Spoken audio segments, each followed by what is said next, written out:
fermière a cru que le fermier lui avait fait... Moi, je m'appelle Carmen, je suis bénévole à l'école de Revaison, donc j'interviens pendant le périscolaire et une fois par mois avec Graciela pour les lectures en deux langues, français et espagnol.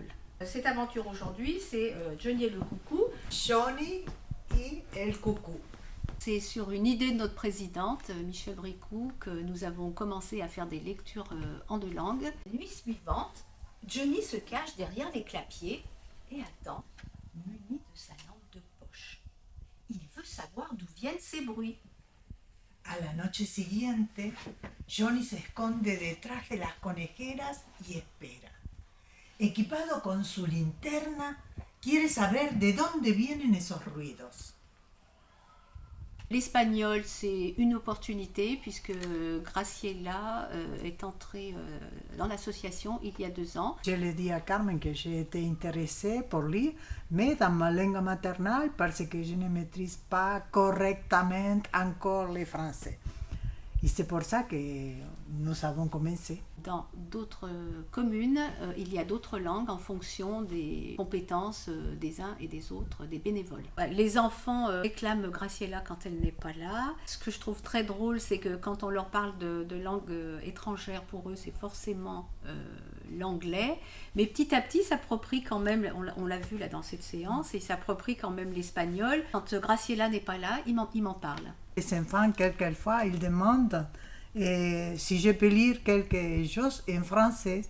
Et l'autre fois, nous avons essayé avec une collègue, et c'est bien parce que les enfants écoutent même le français, mais dans un accent d'autres personnes étrangères. Il ne voudra pas de ma famille. Je ne pourrai pas le supporter, dit Max.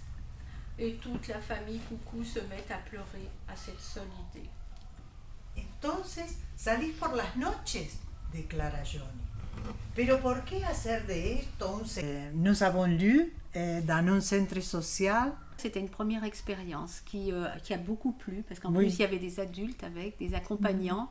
Et en plus, tu lis dans d'autres écoles de la commune. Ici, quand il y a un collègue qui me demande de lire à 2 langues, et bon, j'y vais. Je vais à toutes les écoles presque de Saint-Priest.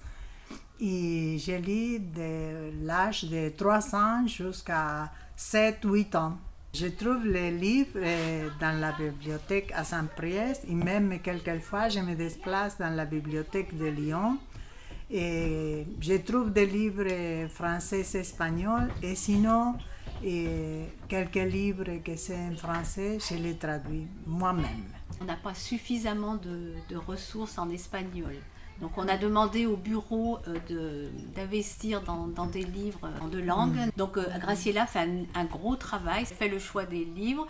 Elle donne rendez-vous aux bénévoles à la médiathèque. Elle nous propose plusieurs histoires. Nous choisissons ensemble et nous répétons, c'est-à-dire que nous faisons une lecture à haute voix à la médiathèque. Et ensuite, on essaye de trouver une petite comptine à chanter en espagnol de préférence. Et en rapport avec le thème de l'histoire. Coucou, coucou,